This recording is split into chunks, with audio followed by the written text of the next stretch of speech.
ક્રમિકા number 11 પિત્ત શામક તેજાગર્મી શામક ઉપાય।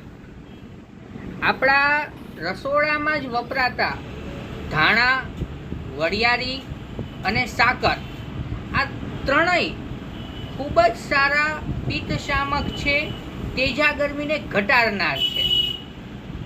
આ ત્રણેય વસ્તુ એસિડિટી, કબજિયાત, અલ્સર, મોઢામાં ચાંદા પડવા, પેટમાં ચાંદા પડવા જેવા તમામ રોગોમાં ખૂબ સારું કામ કરે છે।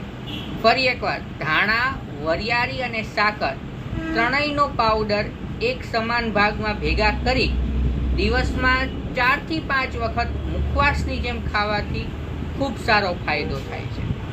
વિશેષ માહિતી અમારા મંગળ અને શુક્રવારના વેબિનારમાં આપવામાં આવશે। આભાર।